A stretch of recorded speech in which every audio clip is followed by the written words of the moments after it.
কাজ করেছি এরকম অনেক সদস্য এখন নেই। আসলে আমরা এখানে হৃদয় আমাদের ভারাক্রান্ত। আমি এই পুলিশে আজ 23 বছর একসাথে কাজ করেছি। কিছুদিন আগেও আমার থানায় ছিল, সে আজকে নেই। আসলে আমাদের পুরো পরিবার, আমার পুরো পুলিশ সদস্য আমরা সত্যিকারের ট্রমাটাইজড। তার ভিতরে আমরা আসলে জনগণের প্রয়োজনেই কাজ করি। আমাদের ব্যর্থতা অনেক সময় আমরা জনগণকে বুঝাইতে পারি না। আজকেও ফিরে আসা কিন্তু জনগণের জন্যই। জনগণ প্রয়োজন বোধ করছে যে পুলিশ না থাকলে কি হচ্ছে, সেই প্রয়োজনেই ফিরে আসা। আমি ধন্যবাদ জানাই সেনাবাহিনীকে। সত্যিকারে তারা বিশেষ করে তেজগাঁ এলাকায় বিগত দিনে এবং ঠিক যখন সারা বাংলাদেশে জ্বালাও পোড়া হচ্ছিল, তারা একেবারে কোনো একটা স্বর্গীয় দূত হিসেবে এই থানার গেটে দাঁড়িয়ে তারা আমাদের রক্ষা করছে। তাদের প্রতি আমার এই থানার পক্ষ থেকে কৃতজ্ঞতা। আর আমরা আসলে সত্যিকারের স্বল্প পরিসরে, যেহেতু আমরা সবসময় কমান্ডে কাজ করি, একটা চেন অফ কমান্ড কাজ করে, আমরা এর আগেও যা করছি অর্ডারে করছি, আজকেও অর্ডার করেছে, তাই আমি থানায় চলে আসছি। এখনও আমার অনেক সহকর্মী কান্না করতেছে, আসতে পারছে না। আমি চেষ্টা করছি যে আমরা সত্যিকারে মানুষের প্রয়োজনেই যে কাজ করি, এই কথাটা তাদের বোঝাতে চেষ্টা করতেছি, তাদের মোটিভেটেড করে যে সত্যিকারে যে আমরা মানুষের প্রয়োজনে, এটা সেই প্রয়োজনটা আবার মেটানোর জন্যই কিন্তু আমরা চলে আসছি। তাই সবাইকে ধন্যবাদ। আমরা চেষ্টা করব এবং জনগণকে বলবো আমাদের রাস্তায় নেওয়ার জন্য। আর অনেক সময় বুঝে না মেসেজটা, আমরা যেটা বোঝাইতে চাই আসলে আমাদের ব্যর্থতা, এখন আমরা মানুষের রাস্তায় যেতে পারিনি, এটা আমাদের ব্যর্থতা। তা আমরা চেষ্টা করে যাচ্ছি যে আমরা অস্বীকার করব না যে এটা আমাদের অনেক ভুল বা ব্যর্থতার কারণে এই পর্যায়ে আজকে আমরা এইগুলো ওভারকাম করে আগামী দিনে সত্যিকারে মানুষের প্রয়োজনে যাতে এই বাহিনী থাকতে পারে, আমি যে কয়দিন আছি বা আমার যে সহকর্মীরা আছে তাদের নিয়ে আমরা এই সেবাগুলো অব্যাহত রাখার চেষ্টা করব। প্রসেসটা এটা এখনও অনগোয়িং প্রসেস। এখনও সব লোকজন আসে নাই। আমাদের অনেককে খবর দিয়েছি, প্রায় এখানে আমাদের 30-40 জন পুলিশ অফিসার সহ ফোর্সরা এসেছে, আরও লোকজন আসছেন অন দ্য ওয়ে। তো যার কারণে আশা করছি যে আমরা দুপুর নাগাদ আমাদের অধিকাংশ অফিসার ফোর্স এখানে চলে আসবেন এবং কার্যক্রম কিন্তু সকাল 8টা থেকে আমাদের চলছে, কোথাও কোনো সমস্যা নাই। এখন সেই ভীতির জায়গাটা থেকে আমরা বেরিয়ে আসতে পেরেছি আমি মনে করি। হ্যাঁ, আমার তেজগাঁ ডিভিশনে আপনারা জানেন মোট 6টি থানা। তো 3টি থানায় আজকে আমরা কার্যক্রম শুরু করতে পেরেছি। আর বাকি যে 3টি থানা আছে, ইভেন অ্যালং উইথ আমার যে অফিসটা, সেটা একদম কিছুই নাই সেখানে কোনো অফিস করার মতো কোনো পরিস্থিতি নাই। আমরা আমাদের ঊর্ধ্বতন কর্তৃপক্ষের সাথে কথা বলে এই অফিসটা কোথায় করা যায় সেটা নিয়ে কথা বলবো। 3টি থানায় আজকে অপারেশনাল কাজ, সকল পুলিশিং কাজ আমরা শুরু করতে পেরেছি। আর বাকি যে 3টি থানা আছে, বিশেষ করে মোহাম্মদপুর থানা আপনারা জানেন, সেটা প্রচণ্ড রকম ম্যাচাকার হয়েছে, এবং আদাবর থানা এবং আমাদের এই যে শিল্প অঞ্চল থানা, এই 3টি থানার একটু কার্যক্রম শুরু করতে দেরি হবে, কিন্তু আমাদের পুলিশ ভাইরা ওখানে আছেন, তারা অলরেডি কাজ শুরু করেছে। কিন্তু জনগণের জন্য উন্মুক্ত হওয়ার জন্য একটু সময় লাগবে। আমরা এটা নিয়ে আসসালামু আলাইকুম প্রিয় দর্শক, আমরা শুনছিলাম এতক্ষণ একজন পুলিশ অফিসারের কান্না জড়িত কণ্ঠে কিছু কথা। তার কথায় যেন মানুষ মুগ্ধ হয়ে তাদেরকে ভালোবাসতে শুরু করবে, কিছুটা এরকম মনে হয়েছিল।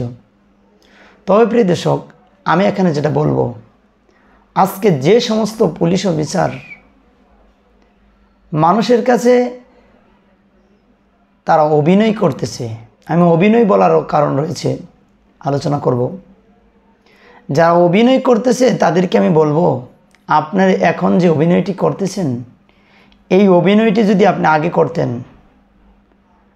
এই অভিনয়টি সবাই একত্রিত হয়ে যদি করতেন, অথবা এখন যেভাবে একত্রিত হয়ে আপনারা কর্মস্থলে না আসার ঘোষণা দিচ্ছেন, চাকরি ছেড়ে দেওয়ার ঘোষণা দিচ্ছেন,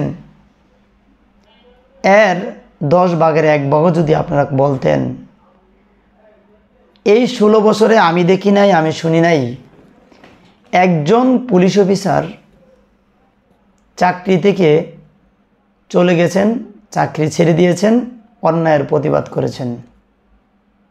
হ্যাঁ, একজন পুলিশ অফিসার আমি দেখেছিলাম, সেটি নারায়ণগঞ্জে। তিনি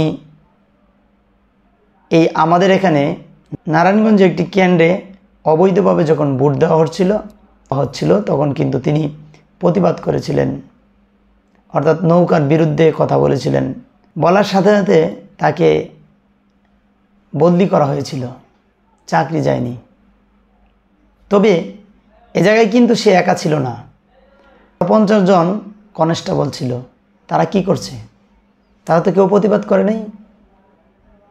এরকমভাবে এই যে আমাদের এই আন্দোলনে যারা গুলি চালিয়েছেন তারা আমাদেরই ভাই মনে করতাম, আমরা পুলিশকে বন্ধু মনে করতাম। কিন্তু যারা পশুর মতো গুলি করেছেন, কুকুরের মতো কামড়িয়েছেন, তাদেরকে কি এখনও ভাইয়ের সাথে রাখা যায়? আজকে পুলিশে ক্ষমা চাক, তাদেরকে ক্ষমা করে দেওয়া হবে। আজকে পুলিশরা ক্ষমা চাচ্ছে, তাদেরকে ক্ষমা করে দেওয়া হয়েছে। কিন্তু আমাদের মনের ভিতরে যে ঘৃণার সৃষ্টি হয়েছে, সেই ঘৃণা কোনোদিন মুছে দিতে পারবে না। কারণ প্রত্যেকটা পুলিশ এটা ভেবেছিল যে আমাদের এই চাকরি, আমরা সরকারি চাকরি করি, এটা কেউ ছিনিয়ে নিতে পারবে না। আর আমাদের হাতে আছে অস্ত্র, বন্দুক, আমরা মানুষকে চাইলেই গুলি করতে পারবো। একটি পুলিশ এক একটি দেশের প্রেসিডেন্টের থেকে বেশি ক্ষমতা দেখিয়েছে। আমি আমারটাই বলি,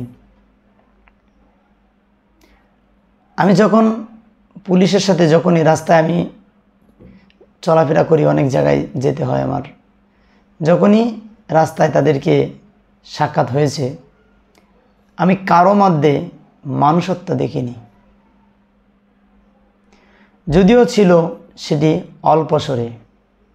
1000 খুঁজলে আপনি একজন পেতেও পারেন, নাও পেতে পারেন। 100-এ একজন পেতেও পারেন, নাও পেতে পারেন। এমন চরিত্রর ছিল তারা।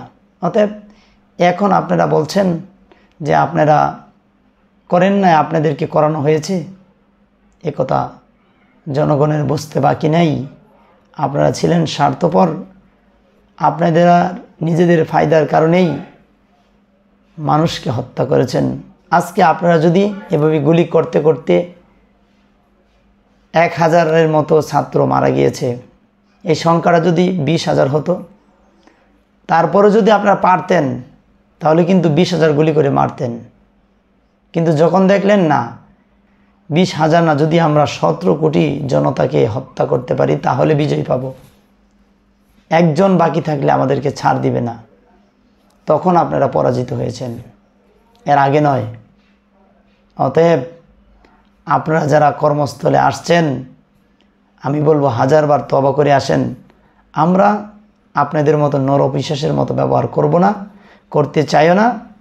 আপনারা ভুল করেছেন, ভুলের জন্য ক্ষমা অবশ্যই রয়েছে, কিন্তু মনের ভিতর একটি ঘৃণা কিন্তু থাকবেই পুলিশের ভিতরে। আপনারা পুলিশের পোশাককে কলঙ্কিত করেছেন।